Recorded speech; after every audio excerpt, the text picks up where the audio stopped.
तो जैसे जो होता है हमें कि मार्केट खुला था तो कुछ खास मूवमेंट नहीं दिया, मार्केट खुला ऊपर की तरफ गया और डिप लिया, कहानी हो गया खत्म यहाँ पे। ठीक है, तो जब कहानी खत्म हो गई यहाँ पे तो क्या करेंगे हम यहाँ पे?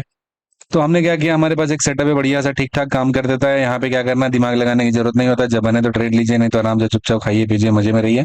तो करना क्या था यहाँ पे, हमारा जो सेटअप बना था यहाँ पे, देखो हमारा ट्रेड तो बना था एक, हमारा कहाँ बना, जो सुबह सुबह बना था वो निफ्टी बना था। पहले फिन निफ्टी में एक बड़ा प्यारा सा ट्रेड पकड़ा था हमने, ये तो टेलीग्राम पे भी शेयर किया था, उसमें लगभग 11 11 सवा 11 के आसपास में खेला था। तो इसमें आया था, एक अच्छा खासा पॉइंट यहाँ पे कैप्चर किया था हमने, कितना पे लिया था, बिकॉज इसमें ऐसा क्या ट्रेड बन रहा है तो यहाँ पे लेना है खत्म, ज्यादा इसमें कुछ ऐसा सोचने वाली बात नहीं है। तो यहाँ पे जो ट्रेड बुक किया था ठीक ठाक रहा था इसमें। इसमें बाइंग था लगभग ये 90 के पास में बाइंग था, और 120 के आसपास में ये एग्जिट हमने किया था। ये ट्रेड था हमारा फिन निफ्टी का, ठीक है। ये ऐसा हमारा वहां पे एक अच्छा खासा ट्रेड मिल गया था। हाँ, 120 के आसपास इसका एग्जिट था। तो 30 पॉइंट यहाँ बन गया। उसी के बाद देखेंगे इसी सेटअप पे एक हमारा निफ्टी का, इसे फिर निफ्टी में ज्यादा ट्रेड नहीं किया, इसमें एक ही ट्रेड किया था, काम खत्म हो गया। इसके बाद ट्रेड हमने कहाँ किया, इसमें ट्रेड किया निफ्टी में किया था, एकदम सेटअप है बिल्कुल, इसके अगेंस्ट जाके कुछ ट्रेड वेड नहीं किए थे। तो यहाँ पे एक ट्रेड थे तो टेलीग्राम पे भी शेयर किए थे, हमारा गया था वहां पे, जो लगभग लगभग 96 का बाइंग गया था, 120 गया था, इसमें भी 10 पॉइंट का सेल था, उसके अगेंस्ट में 20 पॉइंट को उधर में टारगेट पॉइंट था, तो 20 पॉइंट यहाँ भी मिल गया था, ठीक ठाक परसेंटेज हो गया। उसके बाद निफ्टी में सुबह के टाइम में एक और ये ट्रेड यहाँ पे बना था, इस जगह पे छोटा सा ट्रेड था, अपन लोग किए थे। इसके बाद जो नेक्स्ट ट्रेड बना था हमने कहाँ पे किया था, एक, हाँ, एक बैंक निफ्टी में हमने ट्रेड किया था, जो उन लोगों के साथ शेयर नहीं किया था। एक था बैंक निफ्टी में, ठीक है, निफ्टी बैंक का था। देखो चलो, सारा ट्रेड शेयर करने से मतलब क्या ही होता है, बात समझा रहा हूँ कि अपने पास एक प्रॉपर सेटअप है, जब सेटअप पे ट्रेड बनता है तो लेते हैं, जब नहीं बनता नहीं लेते, सीधी सी बात है। सेटअप अपना है, कमाल का है, बेहतरीन काम करता है, दो सेटअप पे काम करते हैं, दूसरे सेटअप को ध्यान दिखा भी नहीं रहे। एक अपने पास गैप थ्योरी है और दूसरा अपने पास कौन सा है, दूसरा अपने पास पावर ऑफ थ्योरी दिया हुआ है। अभी दो सेटअप है, होता है जब भी बनता है तो अपन ट्रेड करते हैं, नहीं तो आराम से बैठ के देखते हैं। कोई जरूरत नहीं कि एवरी पॉसिबल जो ट्रेड होता है उसको करना है, ऐसा बिल्कुल भी नहीं होता, अपने सेटअप बनने का इंतजार करते हैं। अपने सेटअप पे जो स्टॉप लॉस भी होता है वो बहुत छोटा होता है, अगर हुआ तो देख के निकल जाना है, और ट्रेड मिलता है तो अच्छा खासा मोमेंटम अपने को मिल जाता है। ये मार्केट बंद होते टाइम में यहाँ पे 20 पॉइंट यहाँ पे कैप्चर हो गया था बैंक निफ्टी में, अगर हम बात करेंगे तो बैंक निफ्टी में, खास करके निफ्टी में नहीं, हाँ बैंक निफ्टी के आसपास ही ठीक ठाक यहाँ पे अपने को मोमेंट यहाँ पे कैप्चर हो गया था। तो पॉइंट की बात ये है, समझना ये पड़ेगा कि आपके पास एक पावरफुल सेटअप होना चाहिए, और सेटअप पे इतना ज्यादा टाइम से आपका प्रैक्टिस होना चाहिए कि आपका उस पर फेथ हो, कि जब भी कहीं पर भी वो सेटअप बने तब क्या करो, उसमें जाके आराम से उसमें ट्रेड आप ले सको, कोई दिक्कत नहीं है। तो पॉइंट की बात समझेंगे जरा, कि जो सेटअप है अपना, सेटअप ही सब कुछ है। सेटअप पे कॉन्फिडेंटली ट्रेड करना, उस पर मास्टरी हासिल करना, ये हमारे लिए बहुत जरूरी है।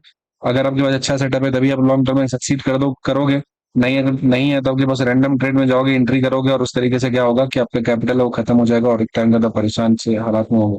तो सेटअप है उस पर बिल्ड कीजिए, सेटअप का बैकटेस्ट कीजिए, सेटअप पे काम कीजिए, और नहीं है तो सीखिए सेटअप को, समय के साथ अपने आप को थोड़ा इमोशनली स्टेबल बनाइए, तभी जाके प्रॉफिटेबल ट्रेडर हो पाएंगे लॉन्ग टर्म में। और ट्रेडिंग का मतलब ये नहीं होता है कि इट्स नॉट अबाउट, ट्रेडिंग का मतलब बिल्कुल भी नहीं होता कि कंसिस्टेंटली आप प्रॉफिट कर रहे हैं, ये जरूरी नहीं है। कंसिस्टेंटली अपने प्रोसेस को फॉलो कर रहे हैं कि नहीं कर रहे हैं, ये आपके लिए सबसे ज्यादा जरूरी है। तो जो प्रोसेस होता है ना, इस प्रोसेस को फॉलो करना सीखिए। आप जो भी प्रोसेस पे ट्रेड करते हो वो होना चाहिए, और आपका प्रोसेस होना चाहिए सही तरीके का प्रोसेस होना चाहिए, यानी कि उसमें जो लॉसेस होना चाहिए स्मॉल होना चाहिए। आपको बनना है, हमेशा याद रखिएगा यही बनना है, दिस इज प्रोसेस बेस्ड, आपको ट्रेडर बनना है। तो आप इस पे ध्यान दीजिए कि आपने सारे प्रोसेस को फॉलो किया, आपके जो जो कमिटमेंट थे आपका अपने खुद से, क्या उन चीजों का फॉलो किया, फिर उन रूल्स को ब्रेक किया आपने, क्या आपने टाइम पे जो लॉस हो रहे थे उसको कट किया आपने, क्या आपने जो प्रॉफिट हो रहे थे उसका जो भी ऑप्टिमम पोटेंशियल था वहां तक आपने उसको फॉलो किया कि नहीं किया। ये सब छोटी छोटी साइकोलॉजिकल बातें हैं। कभी भी इन्फ्लुएंस मत होइए इन सब बातों से कि पैसा इतना दिन में डबल कर लिया, हाफ कर लिया। हर इंसान का अपना एक पेस होता है डेवलप होने का। आपका भी जब एक प्रोसेस होता है एक नर्चर होने का, जो तैयार होने का, अगर उतना समय नहीं दीजिएगा तो चीजें क्या होगी, गड़बड़ हो जाएंगी।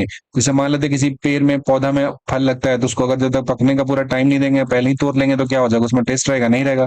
थोड़े टाइम के लिए तो आपको अच्छा लगेगा, लेकिन वो कैसा होगा, बर्बाद हो जाएगा। उसी तरीके से आपका भी ट्रेडर बनने का जो दौर है, इसमें एक तैयार होने का इंसान के, उसका मैच्योर होने का ट्रेडिंग में एक समय लगता है। आपको भी अपना समय देना पड़ेगा, आप कुछ चीजों को बाईपास नहीं कर सकते हो। आप चीजों को सीख सकते हो, तजुर्बा नहीं हासिल कर सकते हो 2 दिन के अंदर में। तजुर्बा वो एक ऐसा पार्ट है, कि स्किल है जो समय के साथ आता है। आपका वक्त जितना मार्केट में बिताओगे उसके साथ आपका तजुर्बा आपको मिलने वाला है। तो इन सब बातों का ध्यान रखेंगे और तब जाकर सिस्टमेटिकली आप ट्रेड करेंगे तो लॉन्ग रन में जरूर सक्सीड कर जाएंगे। जो मार्केट है ऐसा शॉर्टकट के लिए नहीं है, तो आपको अपने सेटअप पे काम करना है, अपने स्ट्रेटेजी पे काम करना है, चेंज नहीं करना है। 1 2 दिन प्रॉफिट या लॉस हो जाए उसमें उसमें बकवास नहीं करना है। रूल से स्टिक रहना है, अपने प्रोसेस पे ध्यान देना है, प्रोसेस के साथ कोई छेड़छाड़ नहीं होता है। जो रूल्स आपने लेट डाउन किए उसका एंट्री कंडीशन वेल डिफाइन होना चाहिए, एग्जिट वेल डिफाइन होना चाहिए, उसके साथ कुछ छेड़छाड़ नहीं। और यकीन मानिए 2 महीने तक फॉलो करेंगे, आपके अंदर में एक इतना कमाल का चेंज आएगा जिसके बारे में आपने उम्मीद भी नहीं की है। तो ये कुछ छोटी छोटी बातें और ये सेटअप है, छोटा सा ट्रेड था, सोचा आपके साथ शेयर कर दूं। अच्छा लगा होगा तो बताइएगा जरूर। Thank you so much, bye bye. और ट्रेडिंग बहुत बोरिंग काम होता है, कोई एक्साइटमेंट नहीं होता है।